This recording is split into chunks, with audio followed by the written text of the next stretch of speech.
अस्सलाम वालेकुम। अब्दुल गफ्फार अपने यूट्यूब चैनल पर आज सबको खुशामदीद कहता है। और आज जो मेरे साथ गेस्ट मौजूद हैं, ट्रूली ट्रूली जब मैं इनसे फर्स्ट टाइम मिला आज से कुछ साल पहले, तो वो फैन बॉय मोमेंट, क्योंकि हमारे बहुत सारे लेजेंड जो है ना, जिनको हमने नहीं खेलते हुए देखा, वो जरूर हमारे लिए बहुत काबिल एहतराम होते हैं, लेकिन जिनको देख कर आप बड़े हो रहे हो। मुझे याद है अखबार वतन की यादें, और फिर तस्वीर छपना, फिर इवन मुझे याद है कि जो शख्सियत मौजूद है, इनकी मंगनी भी वहां पर फर्स्ट टाइम हमने, मतलब हमने ये मोमेंट जो है ना, हम बड़े हुए हैं इनके साथ। तो जब ये मेरे साथ बैठे कुछ साल पहले, फिर एक जगह हमने साथ काम भी किया, वो भी हम बताएंगे। ओह, आई एम ट्रूली ब्लेस्ड। मैं समझता हूँ कि ये हमारे जर्नलिज्म में आने का ये सबसे बड़ा फायदा ये है कि जो आपके चाइल्डहुड हीरोज है ना, वो आपके साथ बैठे हों, गपशप मार रहे हो, खाने भी साथ खा लिए, क्रिकेट पे बात भी हो गई, तो ट्रूली ब्लेस्ड। और सकलैन मुश्ताक भाई को खुशामदीद कहता हूँ। अस्सलाम वालेकुम सर। वालेकुम अस्सलाम व रहमतुल्लाह। सकी इट्स माय भाई, player. Thank you so much. सकी भाई, वो सकलैन मुश्ताक जिनको हमने बचपन में, अगर मैं बताऊं ना, हमारी जनरेशन के हवाले से अगर मैं बात करूं, एक सकलैन मुश्ताक बहुत यंग से, पतले दुबले से, और आए और आते ही छा गए जी। 50 विकेटें थे, 100 विकेटें थे, 150 विकेटें थे, 200 विकेटें थे। वनडे क्रिकेट के तो ये किंग्स है ना। मतलब क्या ही बात थी लिमिटेड ओवर्स क्रिकेट में। और मतलब नए नए काम किए इन्होंने अपने कैप्टन के साथ मिलकर। इन्होंने विकेटें तो ली, लेकिन विकेटें कब लेते थे जनाब, पूरी दुनिया में हमारे अपने वसीम वकार, शेब अख्तर और जितने फास्ट बॉलर, यार आखिर में यॉर्कर मारने हैं। सकलैन भाई दुनिया के वाहिद स्पिनर यार, जो आखिर में मैच जितवा रहे हैं। तो लेकिन ट्रांसफॉर्मेशन सकलैन भाई, वो वक्त जब आप बिल्कुल आए, हमारे वतन में तस्वीरें छपना, आप सकलैन भाई ऑब्वियसली माशाल्लाह बारिश हैं, बड़ी दीन से करीब आ गए हैं सकलैन भाई। दोनों वक्तों को कंपेयर करें ना, शुरू में जरा बताएं, ये उस दौर को आप देखते हैं, ये सकलैन मुश्ताक, कितना फर्क आ गया है। देखो, सैगलैन मुश्ताक तो वही है। ज़ाहिर है हम्म। वक्त के साथ साथ इंसान की सोच थोड़ी चेंज होती है, हाल हुलिया चेंज होता है, उसकी लाइफस्टाइल चेंज होती है, उसके जज्बात चेंज होते हैं। बट ऑब्वियसली जो आपके बचपन की यादें हैं या बचपन के दिन हैं, ये जो आपकी अचीवमेंट्स होती हैं, पार्ट ऑफ हम्म। लाइफ होते हैं। You can't run hmm. Away and they actually stays with you forever. That is like part of your imagination, feelings, आपकी जो जितनी भी मेमोरीज होती हैं, तो वो आपकी ज़िंदगी का एक हिस्सा होती हैं। और ज़ाहिर है इंसान बचपन में थोड़ा सा जॉली होता है, नॉन सीरियस टाइप होता है, इमोशनल होता है, गोल्स टारगेट सामने रख के ज़िंदगी को गुजार रहा होता है, किसी को देखता है उसके ऊपर उसका इफेक्ट होता है। जब थोड़ा सा आगे जाता है ज़िंदगी में, तो थोड़ा सा ज़िंदगी को सीरियस लेना शुरू कर देता है। तो I am trying to be a bit serious in my life now. But obviously जो खेल है वो एक ब्लड के अंदर होती है, वो निकलती नहीं है। जब भी क्रिकेट की बात होती है तो हम फौरन हम्म। पीछे चले जाते हैं। देखो कंप्यूटर है ना, आप हम्म। कंप्यूटर में उसकी मेमोरी बहुत तेज़ होती है, वो बहुत लंबी चौड़ी होती है। अब जैसे इंटरनेट का ज़माना है, आप कुछ भी टाइप करते हैं वो आपको 100 साल पीछे ले जाता है, सारी इन्फॉर्मेशन आती है, वीडियो क्लिप्स आते हैं, पिक्चर्स आते हैं। ये इंसान True. के बनाए हुए हैं। और इसी तरह इंसान जिसने इन सारी चीज़ों को ईजाद किया है, वो क्या चीज़ होगा। अब आपको बारिश टोपी वाला बंदा नज़र तो आ रहा है, मगर आप जो कोई सवाल करेंगे ये बिल्कुल पीछे जाएगा, और सारी हम्म। फीलिंग्स जो है वो सामने फिर अंदर आनी शुरू हो जाएंगी। बट उसको डिस्क्राइब करना और बताना, that is a hmm. Different art and skill as well. I am not that skillful, but I can feel tingling feeling in my whole body कि जो पहले वाला सेक्लेन था वो क्या था, वो उसका अच्छा बुरा जो भी चलता था, अच्छे दिन बुरे हम्म। दिन आते थे, शरारतें, खेलना, सीरियस मेहनत करना, अचीवमेंट, विकेट का आउट करना। इवन जब गेंद हाथ में होता है, आप उसकी जो फीलिंग्स होती है, या इवन लेदर की जो स्मेल होती है, या वाह। गर्मियों की जो हॉट एंड ह्यूमिडिटी आप जो फील करते हैं, या आपका कोई बैट्समैन अंदर आ रहा है और आपने उसको देखा, उसने आपको देखा, और उसकी जो आई टू आई कांटेक्ट होके जो मैसेज पास ऑन होता है, या आप आउट करते हैं या वो चौका छक्का मारता है और आप एक दूसरे की बॉडी लैंग्वेज रीड करते हैं, वो सारी सिस्टम के अंदर होती है। But obviously good old days and good memories as well, thanks to the cricket. और ऑब्वियसली आप भी क्रिकेट का शुक्रिया अदा करेंगे। आपने जैसे सही बात पहले है। इतना अच्छा इंट्रोडक्शन करवाया कि सैकलैन भाई आपको देखा और भी दूसरों को देखा, और पले बड़े, हम्म। फिर खाना खाया, गपशप लगी, क्रिकेट पे बात हुई। And I think it's a beautiful game, and the people those are involved, still involved in cricket, They always say that we are very lucky that we played a wonderful game of cricket where you see different, where you meet different people and become friends. Not even friends, आप भाई बन जाते हो और बड़ा बिल्कुल रिश्ता ठीक, बन जाता है. तो हमारे भी बहुत सारे दोस्त हैं, तो क्रिकेट को, थैंक्स टू क्रिकेट, इसने बहुत कुछ दिया है. ज़बरदस्त। सकलैन भाई मैं ज़रूर आऊँगा जो करंट टॉपिक्स हैं और आपसे कुछ आपके मै क्रिकेट पे बात करनी है, लेकिन थोड़ा-सा आप मैंने इस बारे में ज़रूर जानना चाहूँगा और जो जिसको देख भी रहे होंगे कि सकलैन भाई को पहली मर्तबा कब पता चला जी ये क्रिकेट बॉल, मैं बॉलर, मैं ऑफ स्पिन ही क्यों करूँ, फास्ट बॉलर क्यों नहीं? ये जर्नी सकलैन भाई जब पहली मर्तबा अगर बहुत पीछे ले जा रहा हूँ, कहाँ पले-बढ़े, गलियाँ कौन-सी थी? घर में क्या माहौल था, कोई पहले था? सकलैन मुश्ताक क्रिकेट में कैसे आया भाई? मेरे दोनों बड़े भाई क्रिकेट खेला करते थे. Both played first class cricket. Father okay, used to play hockey, but obviously India में पैदा हुए, इधर आए, हॉकी खेली. प्रोफेशनल क्रिकेट हॉकी नहीं खेली, मगर जिस इलाके में पला बड़ा, किला गुजर सिंह लाहौर का, वहाँ पे काफ़ी कंजस्टेड इनसाइड वो पुराना सिटी जो होता है. तो मेरे वालिद साहब पढ़े लिखे थे, अल्हम्दुलिल्लाह, अल्लाह वाले मुत्तकी थे. वो चाहते थे कि मैं मोहल्ले की गली कूचों में जो बच्चे शरारती करते हैं, बुरी सोसाइटी से बचूं. और मेरे ठीक है। बड़े भाई भी, उन्होंने उनको क्लब में डाल दिया गया, जो कि हमारे करीब एक क्लब थी, बहुत ही मशहूर क्लब, और जिसके नाम पे थी, वो पाकिस्तान का सुपर डुपर स्टार था फिल्मों का. मुनव्वर ज़रीफ का नाम आपने सुना होगा. हाँ, हाँ। उनके वाले फेमस साहब का कॉमेडियन नाम, साहब। हाँ हाँ हाँ, वो सुपर सुपर सुपर आपसे कह लें मेगा सुपरस्टार था वो, कॉमेडियन. तो उनके वाले साहब थे ज़रीफ. बिल्कुल तो ठीक। मेरा जो घर था, ज़रीफ, मुनव्वर ज़रीफ, उनके घर से वॉकिंग डिस्टेंस पे था. तो अच्छा, वो अच्छा। जब फौत हुए तो उनके नाम पे क्लब का नाम रखा गया, मुनव्वर ज़रीफ के नाम, ज़रीफ के नाम पे, उनके वाले साहब के नाम पे ज़रीफ मेमोरियल.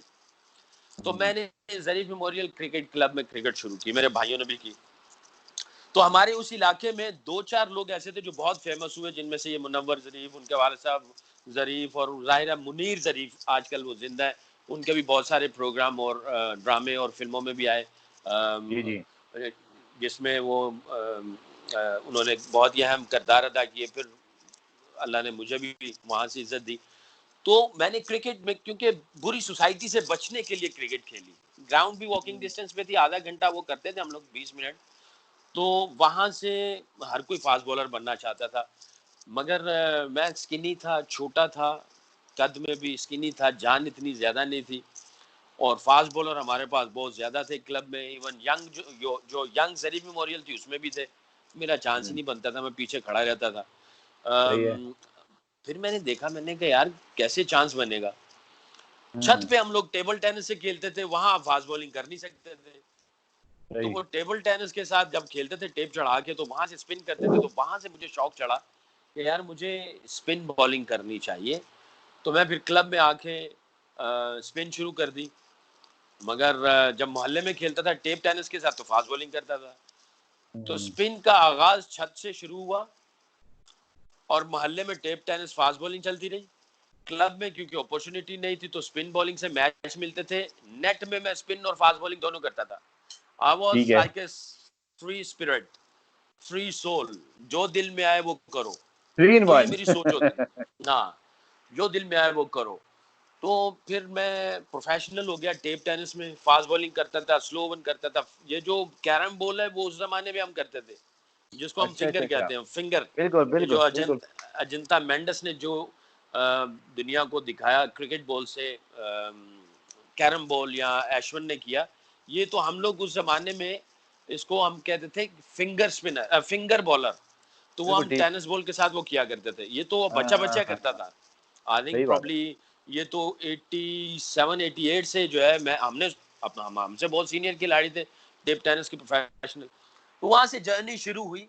क्लब में एज ए फास्ट बॉलर मौका नहीं मिलता था, स्किनी भी था, शॉर्ट भी था. टेनिस बॉल तेज हो जाती थी, क्रिकेट बॉल में जोर लगता था.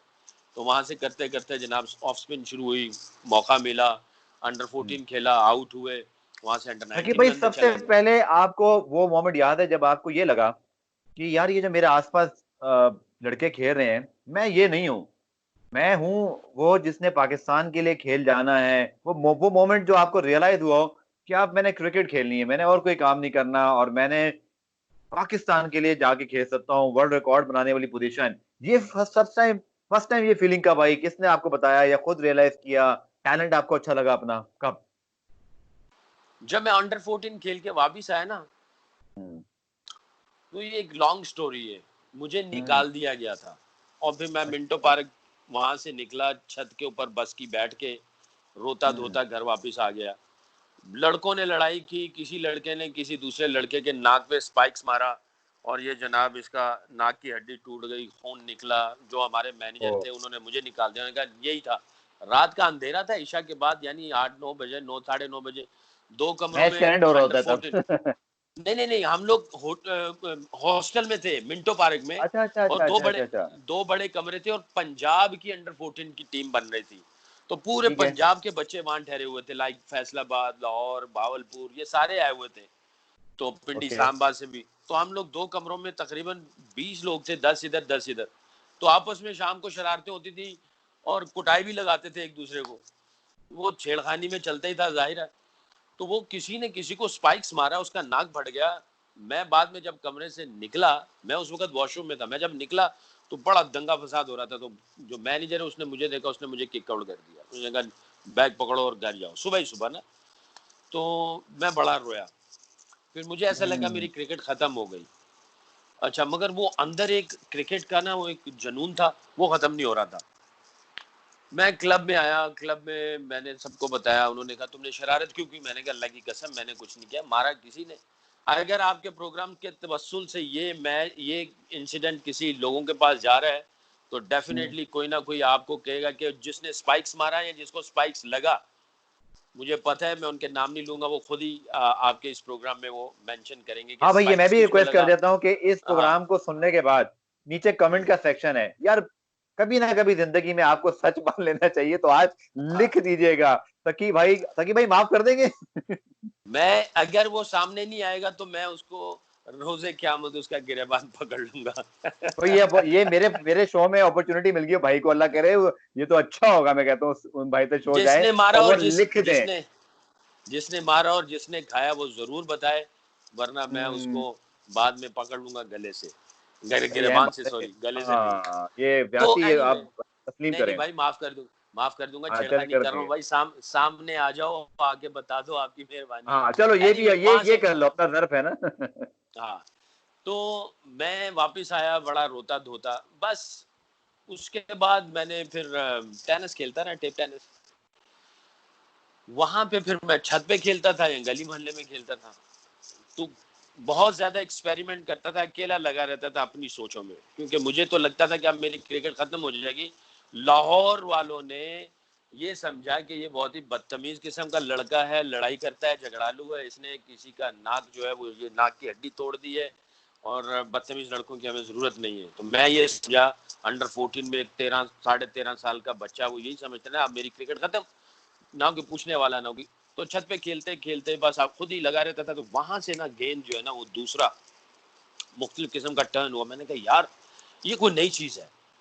हम्म। मुझे लेग स्पिन का पता था, टॉप स्पिन का पता था, रॉन्गन का पता था, वो जो ड्रिफ्ट अवे होता है वो पता था उस एज में, क्योंकि मैं छत पे बहुत ज्यादा अकेला प्रैक्टिस करता रहता था। मगर यहाँ पे जब ये हुआ ना तो बड़ा मुझे फायदा हुआ। फिर मैंने टेप टेनिस के साथ शुरू किया। अच्छा, वहां से जब टेप टेनिस के साथ करता था तो मैं एम करता था फुल टॉस करने की। ये जो दूसरा होता था ना, इसको मैं जी फुल जी। टॉस करने की कोशिश करता था, गेंद डिप करता था एकदम। वो बैट्समैन सारी डिसीव हो जाते थे। तो लाहौर में मेरा एक ये डिलीवरी इतनी मशहूर हो गई कि यार एक छोटा सा पतला सा लड़का आता है, वो हम्म। वो फेंकता फुल टॉस है मगर हिट नहीं लगती है, गेंद ऐसे डिप कर जाता था एकदम। तो वो टॉप हम्म। स्पिनर जिसको फ्लोटर लोग कहते थे वो होता बिल्कुल। था। बहुत बहुत तेजी से आम में ऐसे करता था तो ऐसे स्लो वन डिप कर जाता था। उसने मुझे बड़ा कॉन्फिडेंस दिया, मैं मशहूर हो गया जनाब। लोग आते थे, आगे मुझे ले जाते थे और मुझे ब्लेसिंग इन डिस्गाइज हो गई है। हाँ बिल्कुल बिल्कुल। वहां फिर मैं लक्ष्मी चौक पे जाके नान चने और लस्सी और पता नहीं क्या क्या, वो मुझे कहते थे भी आज का डिनर तुम्हें खिलाएंगे अगर मैच में तुम हमारे साथ चलो, नाश्ता करेंगे। तो वो उस वक्त जो है एज ए प्रोफेशनल हो गया। पक्का लाहौरी तो नाश्ता है, पक्का लाहौरी खाना पीना। पक्का, बिल्कुल बिल्कुल, खाबे खाबे। हाँ जी, मशहूरी फिर जो उसके है। बाद फिर उसके बाद मैंने फिर हिम्मत की, क्लब में गया, हाँ वहां पे क्रिकेट बॉल के हाँ। साथ शुरू किया। सही बस है वो क्रिकेट ताकि भाई, बॉल से थोड़ा सा किया आपका फिर ना मैं। फेस थोड़ा सा भी नीचे अगर आप हो जाएं, थोड़ा सा वो ऊपर आप हो गया ना, थोड़ा सा ठीक है। नीचे अगर आप हो जाएं। हाँ जी, तो ये ठीक है। अच्छा तो सकी भाई दूसरा, ये मतलब जब आप परेशान थे जिंदगी में, अल्लाह मियाँ ने आपको ये दूसरा रास्ता, दूसरा आर्ट, हाँ, दूसरी सोच, जी। दूसरा एक तरीका सिखा दिया। और वाकई सकी भाई ये ऐसे ही है, मतलब क्योंकि इससे पहले ये बॉल ना किसी ने की थी आपको, इसीलिए बड़े बड़े मुरलीधरन, हरभजन सिंह जितने लोग आए उन्होंने कहा जी गुरु तो यही है भाई, गुरु भाई ये हैं, हम बाद में इनको फॉलो करके आए। तो फिर इस पे गिरफ्त कैसे की सकी भाई, क्योंकि आर्ट तो मिल जाता है लेकिन उसका इस्तेमाल क्रिकेट में कब वो बॉल करना है, किस बैट्समैन को किस सिचुएशन में, ये भी तो एक बड़ी मेहनत इट्स तलब अ चीज थी ना। It's a long journey, it's like a lot of repetition, बहुत इसके ऊपर तपस्या करनी पड़ती है। मुझे जब हम्म, मिला वो, जैसे मैंने पहले कहा, मैं बहुत डाउन था, डिप्रेस था, अकेला दीवार के साथ गेंदों को फेंकता रहता था, अपनी सोचों में रहता था। फिर मेरे ज़हन में ये भी होता था, मैं दुआ करता था कि या अल्लाह मुझे कोई ऐसी चीज़ दे जो दुनिया में किसी के पास ना हो। क्योंकि मेरी सही। वालदा अल्लाह जन्नत नसीब करे, वो मुझे कहा करते थे, बच्चा अगर दुआ किया कर, कुछ पता नहीं होता किस वक्त अल्लाह दुआ कबूल कर ले, और ऐसे दुआ कबूल होगी तुझे मिल जाएगा। तो क्योंकि हमारे इमरान भाई जो है वो, उनका इन डिपर बड़ा मशहूर था। हाँ फिर अब्दुल कादिर साहब की गुगली बड़ी मशहूर थी। बिल्कुल। और इसी तरह जब बातें चलती थी तो मैं कहता था यार मेरे पास भी कुछ मुख्तलिफ चीज़ होनी, डिफरेंट चीज़ होनी चाहिए। तो मैं दुआ करता था कि या अल्लाह मुझे कोई ऐसी चीज़ दे दे जो दुनिया में किसी के पास ना हो। दुआ करता रहता था और छत पे लगा रहता था। और मैं ये कहता हूँ कि जब आपके ऊपर टफ टाइम आता है ना, वो टफ टाइम आपको टफ बनाने के लिए आता है। वाह वो आपको बेहतरीन। असल में सही बनाने के लिए आता है। अगर आप उस टफ टाइम में मेहनत करते चले जाएंगे, गिव अप नहीं करेंगे ना, तो डेफिनेटली आप टफ होंगे। और आपको कोई स्पेशल गिफ्ट मिलने वाला है उस वक्त। Very nice. देखो, जमीन के जब आप जितना नीचे जाओगे ना, तो हम्म, हीरा बहुत नीचे होता है। सही बात है। और ऊपर ऊपर जब रहोगे तो आपको मूली गाजर ही मिलेगी। वाह वाह, तो खूबसूरत बातें हाँ कर रहे हैं, वो, बेहतरीन। हाँ तो आप जितना नीचे जाएंगे, जितना आपके ऊपर प्रेशर आएगा, जितना टफ टाइम हम्म, आएगा, आप उतने ज्यादा स्ट्रांग हो जाएंगे, डायमंड बनेंगे। और देखो, यंगस्टर से आपके प्रोग्राम के तवस्सुल से ये मैं कहूंगा कि देखो, जब भी आप मेहनत को छोड़ के शॉर्टकट ढूंढने के लिए जाओगे, तो आप एक ऑर्डिनरी प्लेयर बनोगे। और जब आप मेहनत करोगे, तो अल्लाह ताला खुद आपकी तकदीर लिखेंगे और आपको स्पेशल बनाएंगे, और आप स्पेशल प्लेयर बनो। ऐसे ऑर्डिनरी प्लेयर बनने की कोशिश ना करो। टफ बस टाइम से घबराना नहीं, भागना नहीं, गिव अप नहीं करना। जितनी मार खाओगे, यकीन करो उससे 3 गुना ज्यादा अपने जो ओपोनेंट है उसको आप उससे 3 गुना ज्यादा मारोगे। आपने मार ही नहीं खाई, आपको पता ही नहीं है कि आप कैसे मारोगे। आपको रगड़ा लगेगा, फिर आप दूसरों को रगड़ा देने के लिए काबिल हो जाओगे। और आपको बिल्कुल रगड़ा ही ठीक। ना लगे, आपको कुछ भी पता नहीं चलेगा। तो वो टफ टाइम ने बहुत कुछ सिखाया। दुआ जो है ये जरूर करते रहना चाहिए नौजवानों को। दुआ कबूल होती है। मेरी वालदा की दुआ थी, मुझे कहा करती थी, फरमाया करती थी, बेटा दुआ किया कर। और एक लास्ट बात आपके प्रोग्राम के तवस्सुल से, दुरूद शरीफ पढ़ा करो। जितना दुरूद शरीफ पढ़ोगे बिन मांगे मिलेगा और अल्लाह ताला देंगे। ये भी मेरी वालदा की, अल्लाह जन्नत नसीब करे, ये 2 नसीहतें होती थी। दुआ, दुरूद शरीफ, तीसरी सॉरी नमाज। ये 3 चीजें थी। I wasn't a I wasn't a good student in school. ठीक था, ओके था। I was okay in cricket. मगर ये 3 चीजें मैं करता था, वालिदैन के करीब रहता था। अल्लाह ताला ने मुझे दूसरा जो है वो दे दिया, इतना बड़ा इनाम। अब दुनिया जो है वो इसको जब भी मेंशन करती है, मुझे फौरन अपनी वालदा का ख्याल आता है, और फौरन इन 3 चीजों का आता है कि मैं दुआ किया करता था। मेहनत, शॉर्टकट कोई नहीं ढूंढो, मेहनत का कोई ऑल्टरनेटिव नहीं है। बिल्कुल ठीक सकी भाई, T20 स्टाइल करते हैं अब। आपकी जो जर्नी है उसको थोड़ा सा हम एक छोटे से कहते हैं ना समंदर है, उसको कूजे में बंद करना है।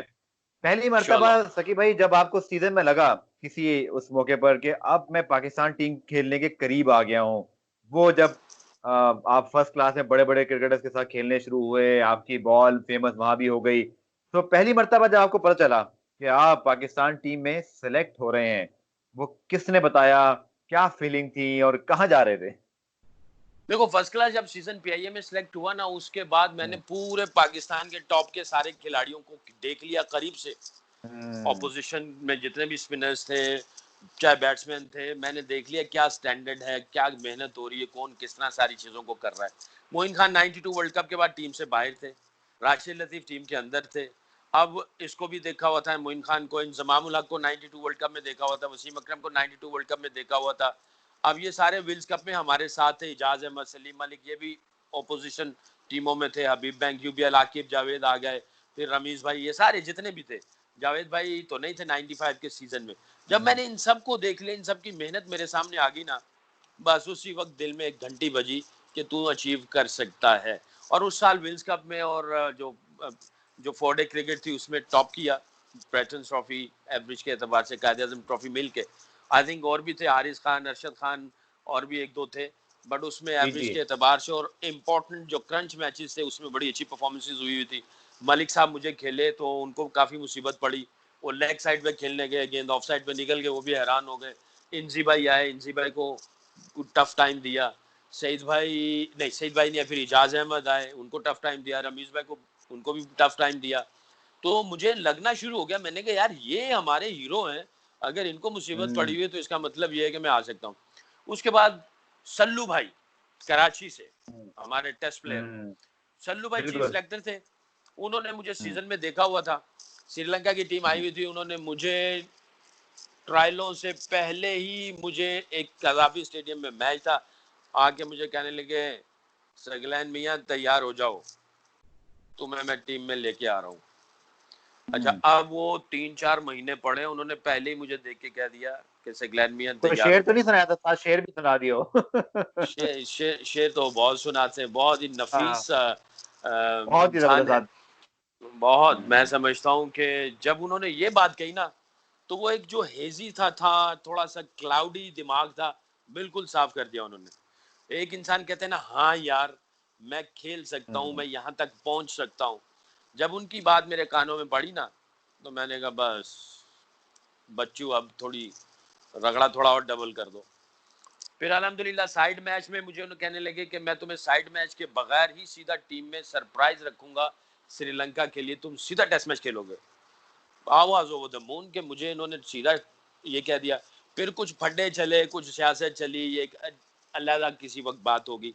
फिर मुझे उन्होंने हम्म। फिर कहा फोन करके कि सकलैन, मैं तो चाह रहा था तुम सीधा डायरेक्ट टीम में जाओ, सल्लू भाई ने अगर प्रोग्राम देखा तो शायद ये प्रोग्राम आप उनसे कर लीजिएगा भेजूंगा उनको। कि ये जो, हाँ। तो सल्लू भाई ने मुझे कहा सकलैन, मेरी ख्वाहिश तो ये थी कि तुम सीधा सरप्राइज हम देते श्रीलंका को और तुम सीधा टेस्ट मैच में जाते हैं, मगर कुछ इशू चल रहे हैं जिसकी वजह से मुझे तुम्हें साइड मैच खिलाना पड़ेगा, मेरे ऊपर थोड़ा सा प्रेशर आना शुरू हो गया। थोड़ा नहीं बल्कि काफी था। मैच पिंडी में था, विकेट ग्रीन टॉप थी। अब जब उन्होंने ये कहा तो जाहिर है आप जब इस लेवल की क्रिकेट खेल रहे होते तो आपको पता होता। मैंने कहा यार ये क्या चक्कर, यहाँ पे सारे फास्ट बॉलर रखे हुए, बीच में मैं आ गया हूँ, विकेट ग्रीन टॉप है, श्रीलंका के खिलाफ मैच है जनाब, सारे फास्ट बॉलर इकट्ठे किए हुए थे जो कि बड़े क्विक फास्ट बॉलर थे। मोहम्मद अकरम भी था, नदीम इकबाल था, अमर नजीर था, पता नहीं एक दो और फास्ट बॉलर थे बीच में। मैंने कहा यहाँ क्या बॉलिंग मिलेगी। मोइन खान गालिबन मेरा ख्याल है उस साइड मैच में कैप्टन थे। अल्लाह ने उस जी। मैच में मुझसे 7 या 8 आउट करवा दिए और हमने श्रीलंका को साइड मैच में 3 डे में मारा। अच्छा, अब सल्लू भाई का फिर मुझे फोन आया, कहने लगे बच्चे तूने तो कमाल ही कर दिया, ये तो कुछ और चीजें चल रही थी साइड मैच में, हमने यहाँ पे तुम्हें रखना नहीं था क्योंकि हमने सारे फास्ट बॉलर, पिंडी में मैच था, सारे फास्ट बॉलर खिलाने थे और जबरदस्ती तुम्हें डालना पड़ गया, कुछ चीजें थी, आई डोंट नो वल्लाह आलम वो क्या था। तो कहने लगे तूने तो कमाल कर दिया, तूने इतना बड़ा जवाब दे दिया, मुबारक हो तू पहले टेस्ट मैच में आ गया। और फिर शाम की खबरें जो थी वो आ गई और उसमें जो टीम अनाउंस हुई उसमें मेरा नाम था। बस भागता रहा फिर पिंडी की ग्राउंड सड़कों पर रात 1:30-2 बजे तक, खुशी के मारे। जबरदस्त।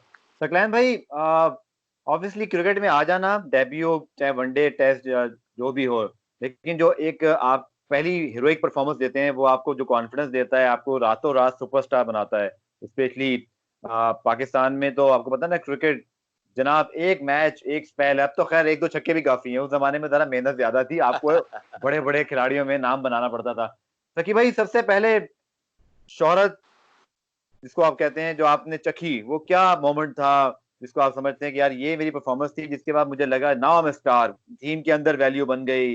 क्रिकेट सर्कस में तो माशाल्लाह पहले ही थी, लेकिन इतने बड़े ड्रेसिंग रूम के अंदर आप जूनियर बन के आए और आप स्टार बन जाएं, दुनिया आपको पहचानने लगे, इंटरनेशनल क्रिकेट में बात हो, वो पहली मर्तबा कब आपने रियलाइज किया, उसको टेस्ट किया आपने?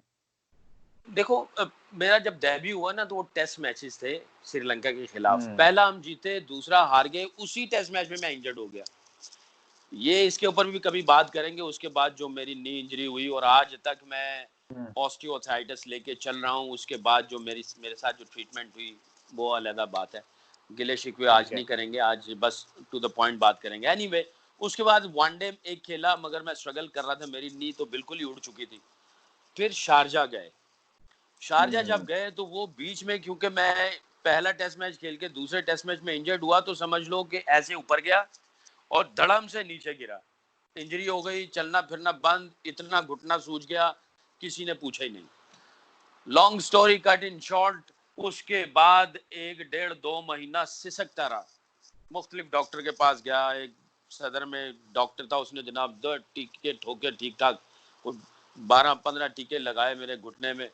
वो बेचारे ने, जाहिर है वो अपनी तरफ से उसने जो भी था, वो ये समझता था कि इसका मौका जो मिला है पाकिस्तान से वो कहीं निकल ना जाए, मगर उसने गलत किया। एनीवे मैं फिर गया शारजा। उस वक्त ब्रायन लारा वर्ल्ड रैंकिंग में नंबर 1 था, शारजा की फ्लैट विकेट थी। तो ब्रायन लारा का बड़ा नाम था और बड़ा उसकी जो ना हैबत थी। एक बिल्कुल। वसीम भाई वकार भाई थे, मैं मिडॉन पे खड़ा था। Long story cut in short, वो वसीम भाई वकार भाई को भी चौके मार रहा था, फ्लैट विकेट थी। और बड़े जनाब पावर प्ले में वसीम भाई ने मुझे गेंद दिया, बड़ी दुआएं की। मैंने कहा अल्लाह कहीं मेरा आज कैरियर खत्म ना कर दे, ये नंबर 1 है और मैं एक छोटा सा बच्चा भी टीम के अंदर घुसा ही हूँ, ये मेरे बड़ों को चौके मार रहा है तो मेरा क्या हाल करेगा। तो हाँ। मैं बड़ी दुआएं की। मैंने फिर दिल में कहा, मैंने कहा वालदा को, मैंने ऐसी दिल में कहा, मैंने कहा माँ मेरी, ये तू मुझे देख ही रही होगी, मेरे हम्म। लिए दुआ करना। अल्लाह से दुआ की, दिल में अपनी वालदा को याद किया, बिस्मिल्लाह पढ़ा और पहली गेंद की, और पहली गेंद पे ब्रायन लारा आउट। वाह भागने वाह के लिए वाह। गया, टॉप एज लगी सीधा ऊपर, गालिबन वसीम अकरम ने कैच किया। उसके बाद जब मैं वापस आया तो रात को मैंने जब टीवी ऑन किया ना, तो 9 बजे की खबरों में जब उन्होंने कहा जी एक अंडर टीनेजर ने वर्ल्ड रैंकिंग नंबर 1 बैट्समैन को पहली गेंद पे आउट किया, तो वो जब उसके जब बातें सुनी और अखबार पढ़ा ना, उसके बाद कॉन्फिडेंस लेवल ही कुछ और हुआ। फिर मैंने समझा कि नहीं भी, अब मैं कुछ स्पेशल कर सकता हूँ, यहाँ तो आ गया, अब कुछ और कर सकता हूँ मैं। तो वो अगला जो स्टेप था या इंटरनल ग्रोथ जो थी, वो उस हम्म। एक गेंद के बाद ब्रायन लारा को आउट करने के बाद शुरू हुई। फिर वो जर्नी चलती रही, इंडिया के खिलाफ सचिन, ये वो सारी चीजें चली, चेन्नई टेस्ट मैच हुआ, तो उससे थोड़ा और जो है जो सेल्फ बिलीफ था वो परवान चढ़ता रहा। स्किल्स, जाहिर है हर बंदा मेहनत करता है तो स्किल्स भी डेवलप होती रही। चेन्नई टेस्ट की मैं जरूर बात करूंगा, लेकिन जो पाकिस्तान ने बीबी सीरीज जीती थी, आई थिंक वो जो ऑस्ट्रेलिया में, क्या ऑस्ट्रेलियन की टीम थी, वेस्ट इंडीज, आई थिंक वो जो चराग था ना, वो फड़फड़ा रहा था, बस वो उनकी बेस्ट एक आखिरी टीम, लारा, वॉश, मुझे याद है इसमें एम्ब्रोस, और फिर कार्ल हूपर भी, जिमी एडम्स, और मतलब भी वो एक बड़ी कंपेटिटिव टीम थी, उन्होंने ऑस्ट्रेलिया को बाहर कर दिया। सकी भाई उस बीबी सीरीज की क्या यादें, क्योंकि आई थिंक पाकिस्तान की, आप लोग तो लेजेंड्स हैं, आप लोग की अपनी अपनी चॉइसेस होंगी, लेकिन बीइंग अ फैन, जब being a student of the game journalism में, अगर हम पीछे मुड़ के अगर एक फैन की हैसियत से देखते हैं, मुझे तो वो 3 नेशन जो आप लोग जीते थे, वो वन ऑफ द बेस्ट लगता है पाकिस्तान का टाइम, क्योंकि ऑस्ट्रेलिया में जाके हम ऑस्ट्रेलिया के अंदर और फिर 2-0 मार दें वेस्ट इंडीज को, हम उनको चांस भी ना दें कोई ज्यादा, उसकी यादें कैसी, चूंकि उस सीरीज में पहली मरतबा मुझे याद है सकी भाई, अगर आपको याद हो, मुझे तो बहुत ही मजा आ रहा है ये चीजें देख के, हम बड़े हुए हैं और आज आपके साथ बात करने का मौका मिल रहा है, ये ऐसे ही लग रहा है जैसे मैं अभी वो बच्चा हूँ, वो मैं मोमेंट देख रहा हूँ जब शेन वॉर्न ने आपको एक हिट मारी थी और मैच ऑलमोस्ट आपने पहले आपने वो मैच बना लिया हुआ था। और मुझे याद है कि वसीम भाई ने क्या कमाल कैप्टनसी उस जमाने में करते थे, उन्होंने शायद आपको कुछ भी नहीं कहा था, सिर्फ ये इस तरह को इशारा किया था, मुझे आज तक याद है कि सकी तुम इसको रिसीव करो, या शायद तुमने अब इसको इस्तेमाल करना है कि किस तरह तुमने अगली गेंद पे इसको पकड़ना है, और अगले ही वही सेम शॉट उसने मारी, वो आउट हो गया। तो सकी भाई मुझे लगता है कि वो जो आप उसको खुद कैसे डिस्क्राइब करेंगे, I think one of the best Pakistan victories, जो हमने एक लंबी क्रिकेट खेलकर एक अच्छी जीत हासिल की थी, एक मैच नहीं था, वो पूरी सीरीज थी। हाँ नहीं, आई थिंक उसको हम लोग कभी भी भूल नहीं सकते। और जो हम्म, क्रिकेट खेली, आई थिंक वो बहुत टॉप क्लास ब्रांड की क्रिकेट खेली। और उस मैच में जो है ना, उससे पहले जब शेन वॉर्न ने मुझे क्रॉस खेला, डीप हम्म, मिड विकेट और उसके डीप स्क्वायर लेग के बीच में टॉप एज लगी, वो उस पे मेरा ख्याल है गालिबन वो दूसरा रन ले रहा था, थ्रो की गई गेंद मेरे हाथ में और मैंने बजाय उसको, क्योंकि हाँ वो हाँ पहुंच हाँ, चुका था, मैंने थ्रो मारी तो एक रन और निकला, सॉरी एक रन लिया, दूसरे रन के लिए भाग रहा था, कुछ मेरा हम्म, ख्याल है मिसअंडरस्टैंडिंग हुई, वो लिया नहीं, मगर मैंने गेंद पकड़ के थ्रो मार दी तो एक और रन हो गया, जिसकी ठीक वजह है। से वसीम अकरम ने कहा कि तुम जरूर सोचो तुम क्या कर रहे हो इस वक्त, मैच हाँ ठीक वो है, मुझे आज टेंस से है। याद है। ओ व्हाट हाँ, अ कैप्टन, कुछ तो भी उसने नहीं, कोई कहा गुस्सा नहीं, कि कोई नहीं नहीं नहीं, आज। सोचो सोचो, ये तुमने गलत एक रन दे दिया, मगर सोचो सोचो मैच की सिचुएशन क्या है, हमें हाँ, विकेट चाहिए यहाँ पे। मैंने कहा अच्छा, अभी विकेट लेके देते हैं, तो वैसे ही दिल में कहा, मैंने कहा या अल्लाह यहाँ पे विकेट मिल जाए, कप्तान के दिल की बात है, यहाँ विकेट मिल जाए। फिर जाहिर है मैं अपने मार्ग पे जाते हुए सोच रहा था, मैंने कहा यार कप्तान कह रहा है विकेट चाहिए, अगर विकेट मिल जाए यहाँ पे तो बड़ा काम हो जाएगा। मैंने फिर उसी वक्त जो है ना, जो इंटेंट थी मेरी, वो यही थी कि मैंने इसको आउट करना। फिर मैंने सोचा मैं इसको क्या करूंगा, मैंने कहा यार ये तो शॉर्ट लेग, जो लेग साइड पे जो है ना एडलेट में बाउंड्री छोटी थी, मैंने कहा ये फिर कोशिश करेगा इधर हिट करने के लिए। मैंने इसको फिर टॉप स्पिन दिया, पहले तो दूसरा, फिर टॉप स्पिन दिया। मैंने कहा टॉप स्पिन दूंगा क्योंकि ये मारने जाएगा तो टॉप एज लगेगी। जब वो हम्म, दूसरा करते हैं ना, तो उसकी जो क्या कहते हैं बाउंस है ना, वो थोड़ा नीचे रहता है, गेंद बाहर तो निकलता एग्जैक्टली। है मगर नीचे रहता है, वो कनेक्ट हो सकती थी। मैंने उसको टॉप स्पिन दिया, मैंने कहा अभी टॉप स्पिन देता हूँ, वो बाउंस करेगा, मारने जाएगा तो टॉप एज लगेगी। तो वही हुआ जो मैंने सोचा, वो प्लान किया, जब मैंने उसको गेंद दी उसने वही हिट मारी, गेंद टॉप एज लगी और डीप स्क्वायर लेग पे कैच आउट हुआ और वो आउट हो गया। वसीम भाई आए और जप्फी डाली, कहने लगे ओए मेरे दिल में यही था, इसको आउट कर दे इधर। तो मैंने उनको कहा, मैंने कहा वसीम भाई को, मैंने कहा जब आपकी आवाज आई ना कि इन्हू आउट कर, तो मेरे दिल में यही था, मैंने कहा मुड़ के कुछ नहीं देखना, सिर्फ एक ही सोच के मुताबिक चलना है और वो ये है कि इसको आउट करना है।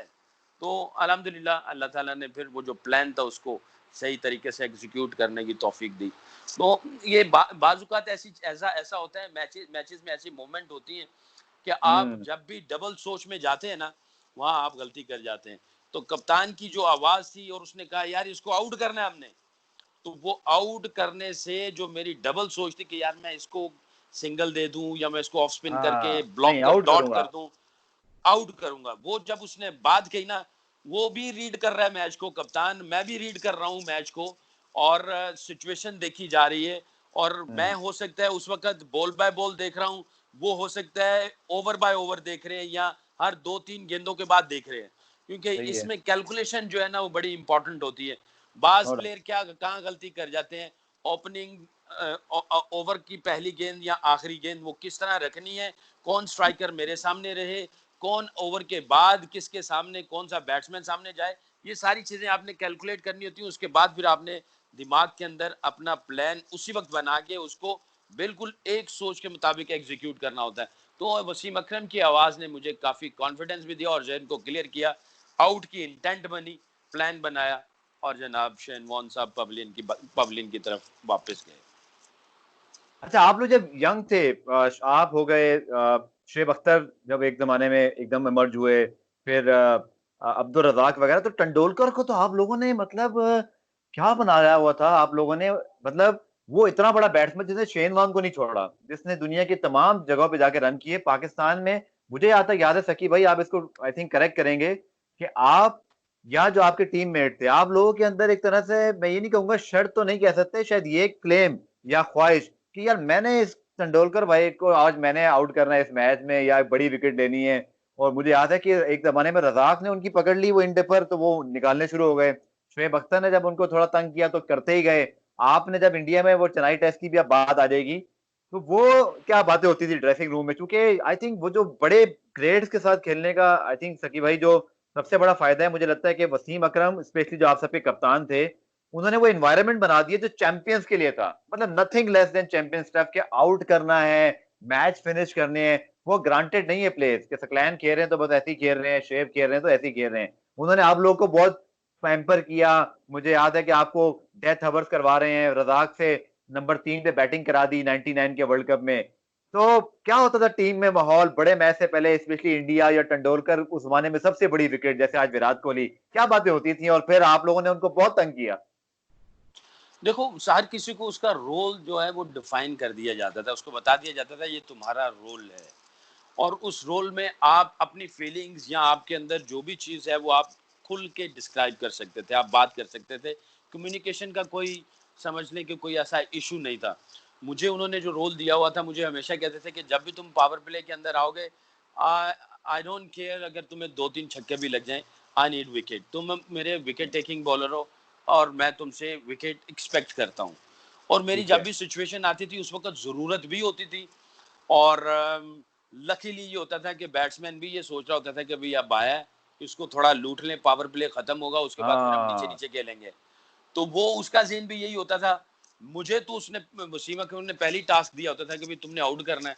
तो मैं ये समझता था अच्छा ठीक है, इस वसीम कप्तान ने कह दिया भी I don't care about boundaries, अगर 1-2 छक्के भी लग जाएँ, तुमने आउट करके देना है। तो मैं सारी चीज़ों को जो है ना अपने सिस्टम से निकाल देता था। मैं फिर आउट करने वाली ऐनक लगा लेता था और मैं देखता हुँ। रहता था कि इसकी मूवमेंट क्या है बैट्समैन की, बैट्समैन किधर खेल रहा है, फील्डर कहाँ पे होना चाहिए, इसको मैं टर्न करूं, किस तरह करूं, पहला गेंद, दूसरा, तीसरा गेंद, कौन से गेंद पे आउट करना है। यकीन करो कि वो जो ट्रैप करना होता है ना, तो आपको पहले ही पता चल जाता था तीसरे या चौथे गेंद पे आउट होगा, या फिर आपको हुँ। पांचवें छठे पे लगता था, यहाँ लगता था कि अगले ओवर में आउट होगा ही होगा। तो लकीली जब भी पावर प्ले में आया, मेजोरिटी ऑफ द टाइम कोई ना कोई विकेट मिली। फिर बीच में भी जब आता था तो उस वक्त भी मेरे लिए वही फील्ड रखी जाती थी कि भाई तुमने आउट करना है, हमें हमें ये नहीं चाहिए कि भाई तुम आओ और अपने डॉट बॉल करके निकल जाओ। और जब ठीक एंड है। में आते थे डेथ में, तो उस वक्त हम लोग कम्युनिकेट करते थे कौन सी विकेट लेनी है, किसको आउट करना है, किसको सिंगल देके दूसरे को पकड़ना है, आखिरी गेंद पे वसीम अकरम को कौन सा बैट्समैन चाहिए, और मुझे आखिरी हुँ। गेंद पे कौन सा बैट्समैन, मुझे मेरे ओवर में कौन सा बैट्समैन मुझे चाहिए, अगर पार्टनरशिप उधर भी लगी हुई है। तो हम लोग इतना कम्युनिकेट करते थे कि अगर फर्ज किया आखिरी गेंद के ऊपर अगर मेन बैट्समैन है और हुँ। दूसरी तरफ थोड़ा सा नया बैट्समैन आया हुआ है, तो वसीम अकरम को चाहिए नया बैट्समैन फेस करना, और जो सीनियर बैट्समैन है जो पहले से खेल रहा है, सेट बैट्समैन, वो अंदर है। अब ऐसी सिचुएशन में मैं सिंगल दे सकता था, वो सिंगल ले सकता था, उधर डबल ब्लफ मारा जाता था, गैम्बलिंग की जाती थी। यहाँ तो इसको बाउंड्री मारने का मौका दिया जाए, उधर से उसको आउट करने का भी चांस होगा, और अगर वो डॉट निकल आई तो ये नया बैट्समैन वसीम अकरम के सामने आएगा तो वो उसको पकड़ लेगा। तो यहां तक यानी कम्युनिकेट हुआ वाह! जाता था कि यानी हम लोग हमेशा 2 या 3 गेंद या एक over, we use to think ahead, कि आगे सोचते थे। प्रेजेंट ठीक है। सिचुएशन में तो जो प्लान एग्जीक्यूट करना होता है वो तो आप कर ही रहे होते थे, but you need to think ahead as well, जिसकी वजह से एक पार्टनरशिप, बॉलर बॉलिंग पार्टनरशिप लगती थी। तो ये प्लान्स हमारे जो थे ना वो बहुत क्लियर थे, रोल बड़े क्लियर थे। और ऑब्वियसली जब आपके साथ कप्तान जो है वो वर्ल्ड क्लास प्लेयर हो, वो आपके साथ आंखों ही आंखों में, जब जब आप आंखों में आंखें डाल के बात करते हैं ना, तो जो जिसका सेल्फ कॉन्फिडेंस बड़ा हाई हो, बड़ा नाम हो, उसकी आंख में से ही आपको ऐसी स्पार्क मिल जाती है कि आप समझते हैं कि बस जी ठीक हो गया काम। और अगर कैप्टन जो है वो, उसका सेल्फ कॉन्फिडेंस या सेल्फ बिलीफ इतना नहीं है और वो बड़ा प्लेयर नहीं है, वो आपको जब गेंद देगा तो उसकी आंखों में ही एक अजीब सी, समझ लो कि वो होगी, क्या कहते हैं, लो कॉन्फिडेंस होगा। एक उसकी चेहरा जो है वो बता देगा कि यार he is not sure what he is going to do. मगर वसीम अकरम का ये होता था कि उसका चेहरा, उसकी आंख बता देती थी, जब भी उसकी हुँ। आंखों में आंखें डाल के देखते थे कि भाई इसको मेरे पे कॉन्फिडेंस है और he is pretty sure what exactly he is looking from me, मुझसे उसको ठीक है। क्या चाहिए वो पता चल जाता था। सकी भाई, 99 का जो टूर था, उसमें भी ऑब्वियसली आपने, मुझे याद है 5 लगातार 5 विकेटें और बहुत बड़ी इंडियन बैटिंग लाइन थी वो, इसमें सारे सुपरस्टार्स। और फिर ऑब्वियसली चेन्नई टेस्ट की जो मोमेंट है वो तो हमें अभी तक बचपन अपना याद है कि हमने जो छलांगे मारी थी, आपने तेंदुलकर को जब आउट किया और फिर एंड में जब श्रीनाथ आई थिंक बोल्ड हुए थे रोकते हुए, गेंद विकेटों में निकल गया। वो तो सारा कुछ हमें याद है, हमने तो खुद बहुत छलांगे मारी हुई, वो तो हमारी प्रॉपर क्रिकेट सेलिब्रेशन में से हैं, क्योंकि 92 में मेरी वाली जनरेशन इतनी बड़ी नहीं हुई थी। तो सर, सकी भाई 99 Chennai test, Sachin Tendulkar, I think आप शोएब या वसीम भाई, और फिर वो उस जमाने का 260 70 फोर्थ इनिंग में चेस करना बड़ी कमाल बात होती है। वो one of the best inning है जो मुझे लगता है सचिन तेंदुलकर ने खेली है, डिस्पाइट के वो आखिर में कि भाई आपको क्या लगता था कितने रन रह गए थे, अगर आपको ज्यादा ऑब्वियसली याद होगा, जब आपको लगा कि ये दुनिया का सबसे अजीम बैट्समैन जिसको अभी भी याद किया जाता है, उस जमाने का नहीं, तमाम जमाने का, ये गलती कर सकता है, मैं इसको पकड़ सकता हूँ, और यही वो मोमेंट होगा जहां ये सीरीज और ये तारीख जो है ना वो बाद में बदल जाएगी। तो उस लम्हे की याद क्या बात हुई थी आपकी वसीम भाई से, या कोई ऐसी चीज जो आपने पिक की? इतना मुझे याद है कि तेंदुलकर थोड़े से अनफिट और कमर की तकलीफ वगैरह शुरू हो गई थी। देखो उस वक्त जब वो खेल रहा था ना, हाँ। तो नया गेंद लिया गया, गेम ऐसा हम्म। लग रहा था हाथ से निकल जाएगा, 100 के करीब था। और 100 हाँ, जो उसने खेला, उससे पहली इनिंग्स में वो मेरे से बड़ी आसानी से आउट हो गया, आते ही आउट हो गया। बल्कि बिल्कुल मेरा ख्याल है पहली गेंद पे आउट हो गया था, पहली गेंद पे हिट मारने गया, टॉप एज लगी, सलीम मलिक ने बिल्कुल पॉइंट बिल्कुल पॉइंट पे बिल्कुल कैच बिल्कुल। किया। अगली इनिंग में आया और जिस तरह उसने इनिंग्स का आगाज किया था, मुझे ऐसा लग रहा था कि ये बिल्कुल डिटर्मिन्ड, और ये हम्म। आया है जनाब रगड़ा देने के लिए, ये नहीं छोड़ेगा आज। और वही हाँ। हुआ। बड़ा ही कॉम्पैक्ट कंपोज किस्म का उसका नॉक था वो, बहुत ही सॉलिड। और उसकी शॉट सिलेक्शन जो थी और उसका जो टेम्परामेंट था, आउटस्टैंडिंग था।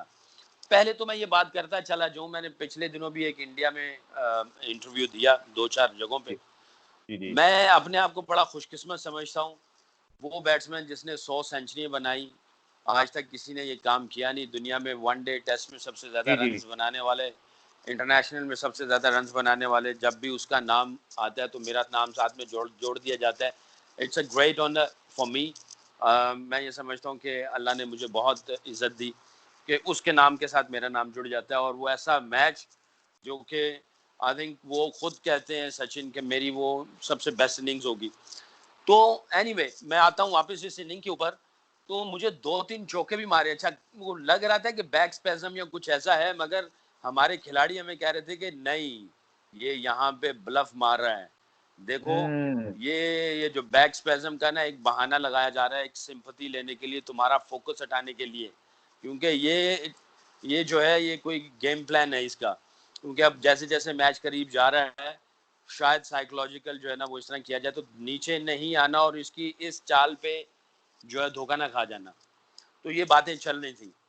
और गालिबन मलिक साहब ने आवाज लगाई कि ए बहुत तेज है, ना समझी कि इंजर्ड है, पूरा मैच लाके जाने वाला प्लेयर है और ये नहीं एक्टिंग तो नहीं कर छोड़ेगा। रहे, एक्टिंग कर रहे हैं शायद।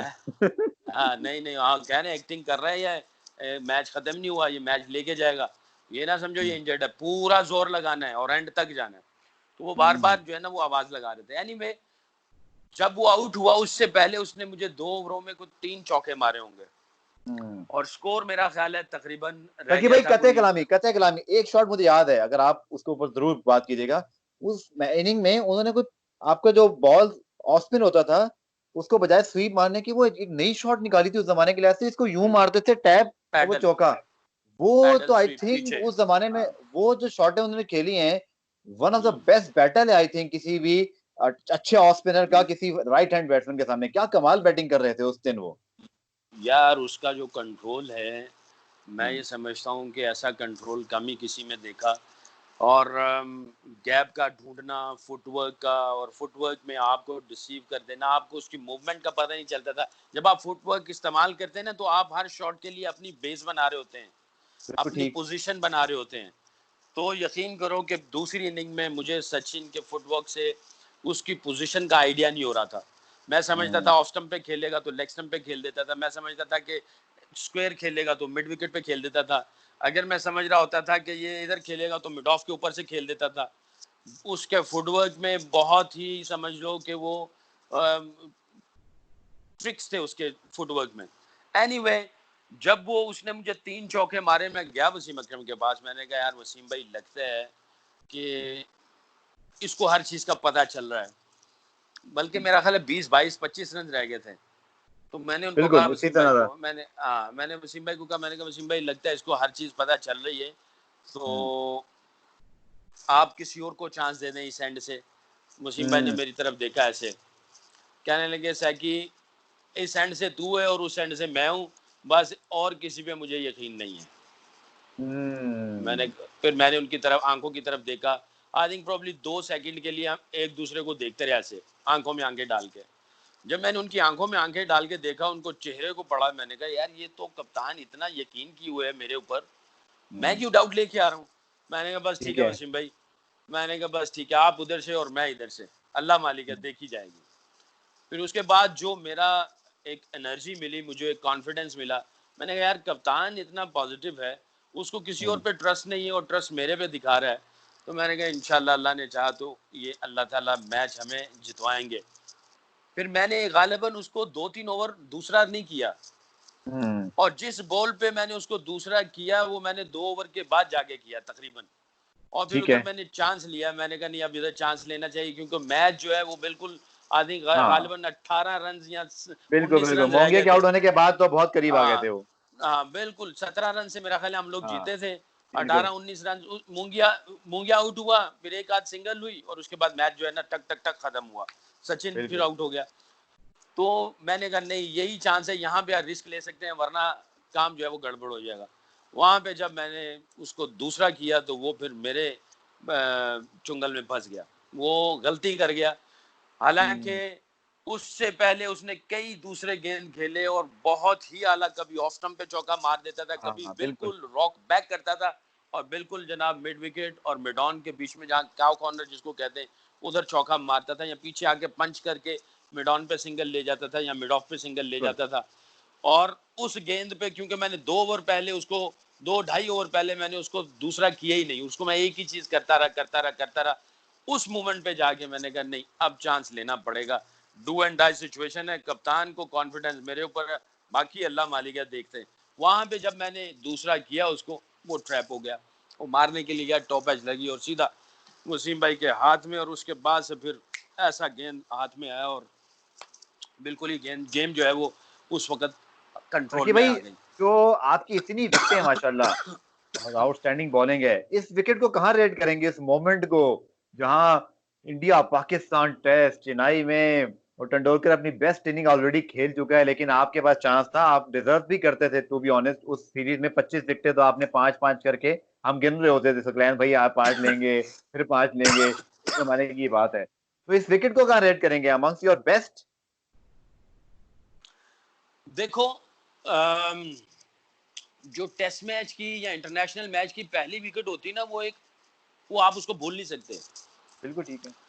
मगर इस विकेट को मैं आई थिंक अपनी बेस्ट विकेट कहूंगा। ठीक है। हालांकि इसकी फीलिंग्स, इसकी मेमोरी, इसका प्रेशर वो सब कुछ है, मगर जब आप नया नया टीम में आते हो ना, तो वो जो प्रेशर होता है ना, वो भी एक अजीब प्रेशर होता है। पॉइंट टू प्रूव करना है आपको। हाँ, जी वो जी। भी एक अजीब प्रेशर, वो भी एक अजीब प्रेशर होता है। तो वो जी जी। प्रेशर और ये प्रेशर दोनों में फर्क तो है, मगर I think I will give number 1 to this wicket. इस विकेट को मैं कहूंगा ये मेरी नंबर 1 है, और जो मेरी पहली विकेट थी वो नंबर 2 होगी। आखिर में इसी बात को कंक्लूड करके फिर 99 वर्ल्ड कप और ऑब्वियसली फिर आज एक दो टॉपिक जो आजकल चल रहे हैं, सकी भाई जो बैटरी बैटरी बिल्कुल लो हो गई है, अच्छा चलें आपको एक आई क्विक थिंक खेलते हैं। किसी वक्त भी सचिन डेड हो जाएगा।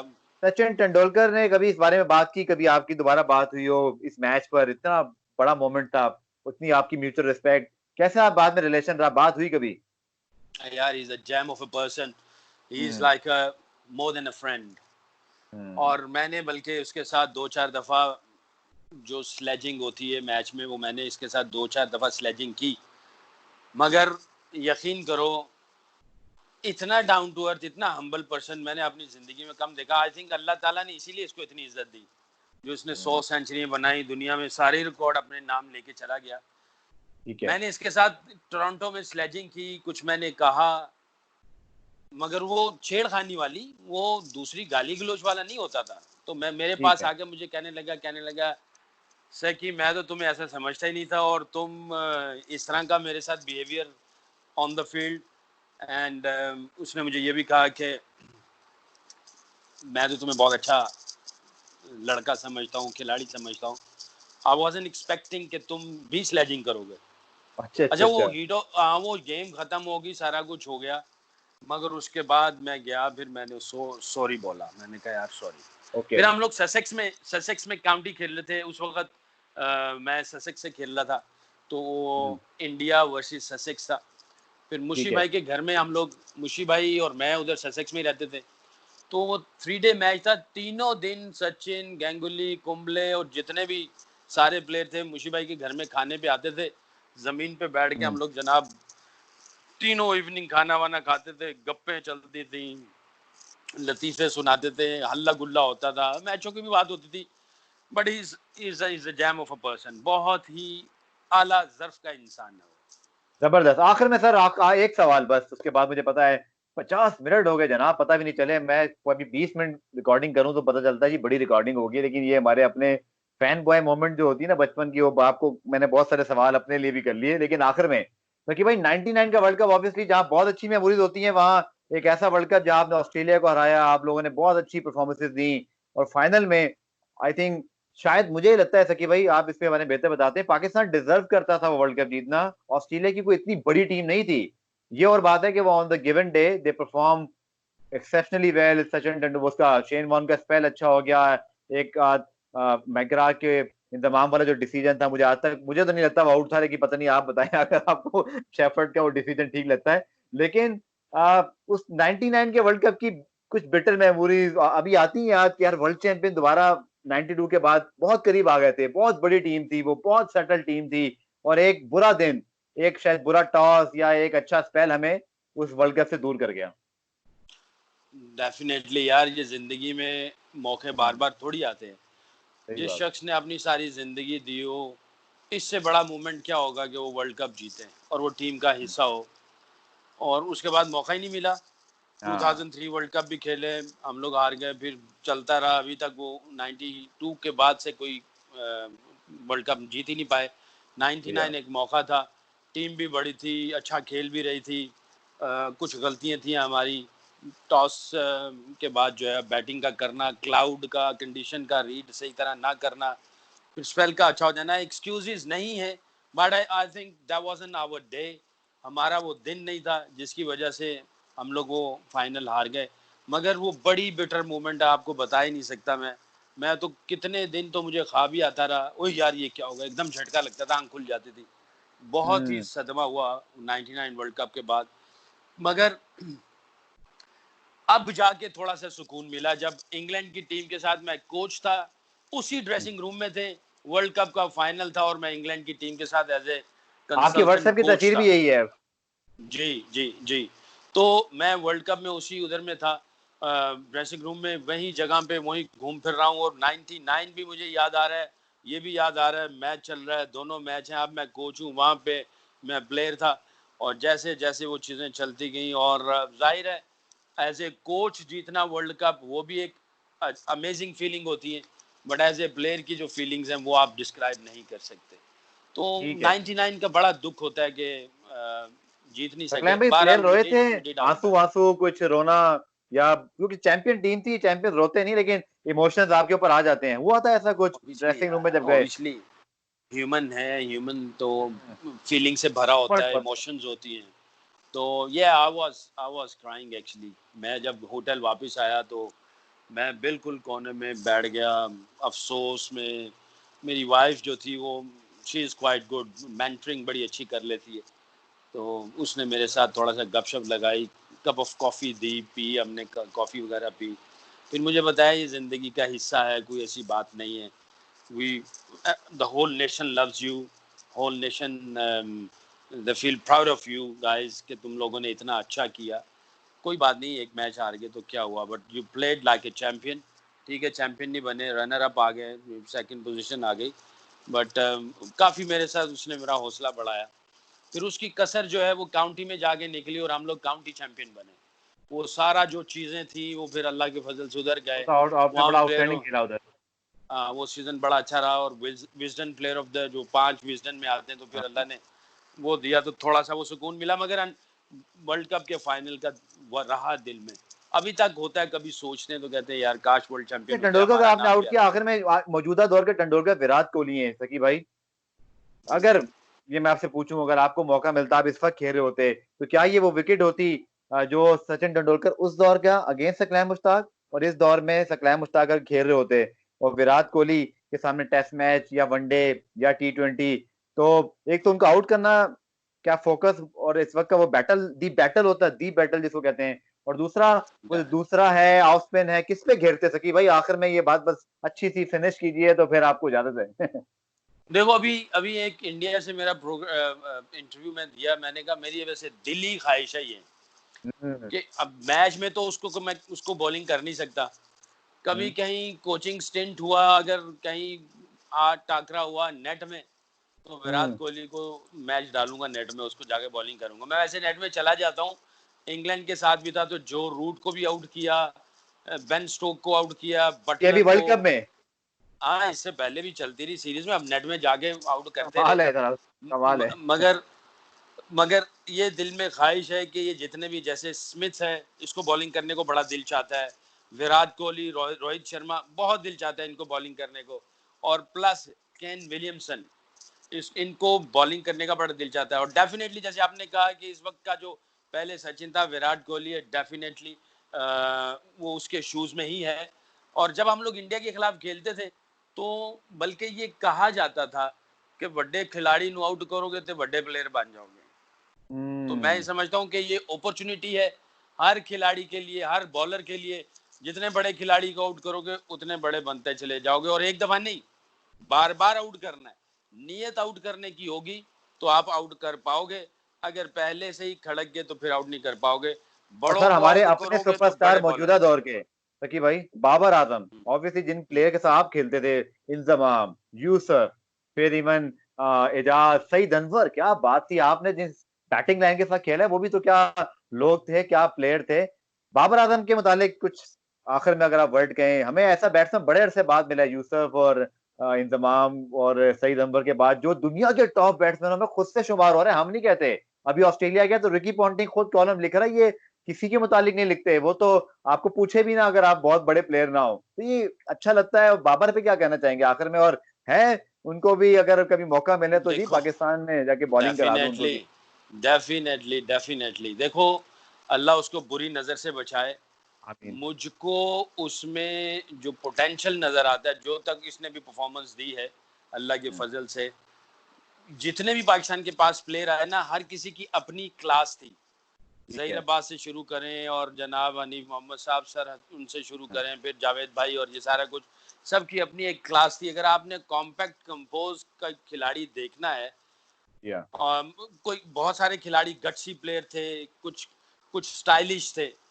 ठीक है। इसमें मुझे सारी चीजें नजर आती हैं, गट्सी भी नजर आता हम्म, है, स्टाइलिश भी नजर आता है, टाइमिंग भी इसकी बहुत अच्छी है, टेक्निक भी इसकी बहुत अच्छी है, दिमाग से भी बहुत अच्छा लगता है, गेम रीड भी करता है, पिच की असेसमेंट बहुत अच्छी है, बॉलर को कैलकुलेट भी सही कर लेता है, रन्स कैसे बनाने हैं वो भी उसको आता है, गेयर कैसे शिफ्ट करने हैं, चेंज करने हैं, शॉर्टर वर्जन से लॉन्गर वर्जन में कैसे जाना है वो भी उसको आते हैं। और मजे की बात यह है कि बहुत ही सर झुका हुआ है इसका, झुका फोकस हुआ है, खिलाड़ी है। फोकस नजर आता है, हाँ, फोकस। फोकस है, देखिए सकी झुका भाई, हुआ है। कैप्टनसी कैप्टनसी मिल गई है बहुत यंग एज में, और बहुत बड़े स्टेटस के साथ मिली है कि फ्यूचर सुपरस्टार।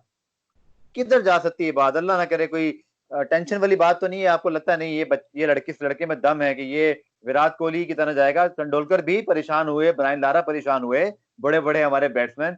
क्या लगता है ये कहाँ जाएंगे बाबर आजम कैप्टनसी को लेकर भी? देखो, मैं ये समझता हूँ, ये मेरी अपनी सोच भी है, ऑब्जर्वेशन भी है, कि जब आप किसी को समझते हैं कि ये जिम्मेदारी ले सकता है, जब आप उसके ऊपर जिम्मेदारी डालते हैं तो उसका लेवल ऑटोमेटिकली ऊपर चला जाता है। ठीक है। मुझे ऐसा लगता है, अल्लाह करे कि ये ऐसा ऐसा ये आदमी है कि इसके ऊपर आप जिम्मेदारी डालेंगे तो ये और ऊपर जाएगा। मेरी अपनी ऑब्जर्वेशन है, मेरी दुआ भी इसके साथ। ऐसा होता है कि आप किसी के ऊपर जिम्मेदारी डालते हैं, वो नीचे आ जाता है क्योंकि उसका फोकस बढ़ जाता है, क्योंकि ठीक है। डबल लोड आता है ना, सबको साथ लेके चलना होता है, बहुत सारे डिसीजन जो आप नहीं सोच रहे होते आपको करने पड़ते हैं।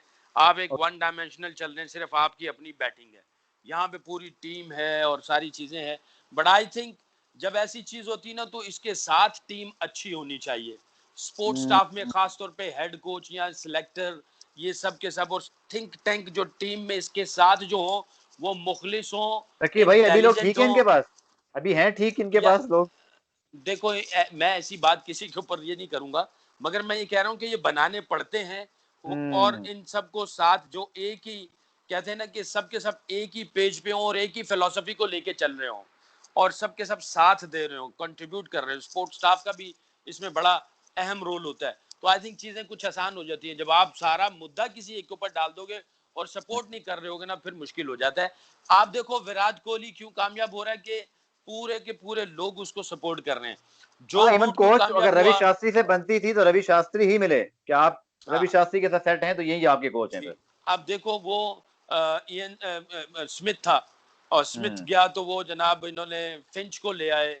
हाँ, उसके साथ पूरी टीम सपोर्ट करती है, एक ही फिलॉसफी होती है और ठीक एक है। ही डायरेक्शन में जा रहे होते हैं और हर कोई पूरे दिल से जो है वो सपोर्ट करता है।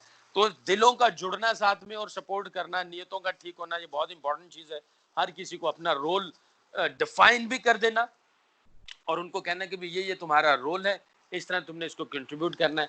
बैटिंग करे, I am sure, I am 100% sure, जिस तरह वो बैटिंग करता है मुझे ऐसा लगता है जब वो बैटिंग कर रहा होता है तो वो सारी चीजों को निकाल देता है। सिर्फ और सिर्फ हम्म। उसके सामने एक गेंद नजर आ रहा होता है और रन्स कैसे करने, उसका जो है ना माइंड सेट ऐसा लगता है कि मैंने रन्स कैसे करने हैं। जैसे ही वो दूसरी चीजों में जाता है तो वो अपना इधर स्विच ऑफ करके इधर स्विच ऑन कर लेता है। तो I think switch on switch off करने में मुझे जो है ना वो अच्छा लगता है, ऑब्जर्व किया मैंने, मुझे काफी अच्छा लगता है। तो आई think I am pretty sure इसके ऊपर जो जिम्मेदारी डाल दी गई है इंशाल्लाह ये और ऊपर जाएगा। हमारी सकी भाई, दुआएं इसके एक साथ घंटा, एक घंटा क्रॉस हो गया। अब 1 मिनट सिर्फ और लूंगा। टॉप 3 बैट्समैन, टॉप 3 बॉलर अपने बता दीजिए और फिर आखिरी मर्तबा वाकई खुदाफिज हो जाएगा। अभी अभी जो करंट है डेफिनेटली जो टॉप 3 ओवरऑल बैट्समैन आ रहे बताइएगा, हैं। ओवरऑल ओवरऑल जो आप claim top 3 bowler, top 3 batsman, overall जो आप समझते हैं, जो फेस यार किए ये या देखो पहले ये थे।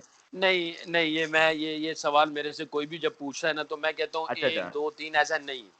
ये हाँ। सारे के सारे जितने भी ग्रेट प्लेयर हैं पहले से लेके अब तक, ये सारे के सारे आप किसी बागीचे में जाते हो ना, किसी गार्डन में जाते हो, आपको फूल नजर आते हैं मुख्तलिफ कलर के, कोई पिंक है, कोई व्हाइट है, कोई येलो है, कोई रेड है। ये सब के सब जो ग्रेट चलिए, प्लेयर हैं टॉप बैट्समैन 3 और बॉलर। बैट्समैन जो आपने बॉलिंग कराई, जो आपको कंपेटिटर या मजा आता था, टॉप 3 वो बता दें जिनको मैं आपने हर एडमायर किया, मैं पसंद हर आया। मैं हर मुल्क से एक एक दो दो उठाऊंगा, बाकी ज्यादती हो जाएगी। अगर मैं बताइए कह दूं बताइए। सचिन और द्रविड़ का नाम ना लूं और अजरुद्दीन का नाम ना लूं तो ज्यादती हो जाएगी। ठीक ये है। तीनों बहुत आउटस्टैंडिंग थे अगेंस्ट स्पिन, इन्होंने पूरी दुनिया को आगे लगाया। अगर मैं श्रीलंका में जाता हूँ, मैं महिला के खिलाफ भी खेला, सांगाकारा, अरविंदा डिसिल्वा, इन तीनों में से अगर एक को पिक करूं तो ज्यादती बाकी दो के साथ है, क्योंकि वो दोनों भी स्पिनर्स के खिलाफ आउटस्टैंडिंग खेलते थे। अगर ठीक है। आप वेस्ट इंडीज में चले जाएं तो ब्रायन लारा और कार्ल हुपर, ये दो तो थे ही थे यार। हम्म। हुपर एक हाथ से छक्का मारता था और ग्राउंड से गेंद बाहर फेंक देता था और कमाल खेलता था। वो जो 96 की जो हमारी ये कार्लटन यूनाइटेड की सीरीज थी उसमें कमाल आउटस्टैंडिंग बैटिंग की नो अगेंस्ट डाउट, स्पिनर्स बहुत और अच्छी फास्ट बैटिंग बॉलर की। भी। फिर आप अगर ऑस्ट्रेलिया में चले जाते हैं तो स्टीव वॉ का नाम लें और जनाब आप गिलक्रिस्ट को भूल जाएं या फिर आप मार्क वो को मेंशन ना करें तो ये भी ज्यादती है। और साउथ अफ्रीका जाएं तो वहां पे आपको कैलस मिलेगा। माना उसको स्पिन पे इतना अबूर नहीं था मगर आप उसको आसानी से आउट नहीं कर सकते थे आप उसको। तो हर मुल्क में दो दो एक एक दो दो जरूर थे। तो ये I think they were the best against spin और उन्होंने मुसीबत डाली। बट आपको मजा तभी आता है जब आप किसी बेस्ट के अगेंस्ट खेलें और चैलेंज लें और आप उसको कहें कि भी अच्छा आजा तू भी मैदान में, आज देखते हैं जीत किसकी होगी। बहुत बहुत शुक्रिया सकी भाई, सो नाइस ऑफ यू। मुझे तो बहुत मजा आया और आज जो सारी चीजें हैं ना, ये मेरे जहन से गुजरी और अभी इसको मैं कहीं पेन डाउन भी करूंगा, कुछ लिखना चाहूंगा। जो आपने बातें की हैं बहुत मजेदार, आपकी स्टोरीज हैं। आपका बहुत बहुत शुक्रिया। आपके साथ बात करके थैंक्स अ हमेशा लॉट। बहुत अच्छा लगता है। You are not only as a great great cricketer, great human. आपके साथ वक्त गुजारा है, हम PSL 3 में शाहबाज अलमी के साथ थे, आपके साथ वहां पे बहुत अच्छा वक्त गुजरा। फिर मुझे एज एनालिस्ट आपकी बातें हमेशा बहुत कमाल की लगी PTV स्पोर्ट्स पर, और एक नई डायमेंशन मिलती है कि गेम के मुतालिक कैसे सोचना है या तज्जिया जो है वो किस अंदाज से भी किया जा सकता है। तो सर, बेस्ट ऑफ विशेस, हमेशा खुश रहें थैंक यू। और हम आपको बहुत फैन शुक्रिया। थे, हैं और हमेशा रहेंगे। बहुत बहुत शुक्रिया। अल्लाह हाफिज। अल्लाह हाफिज, बहुत शुक्रिया।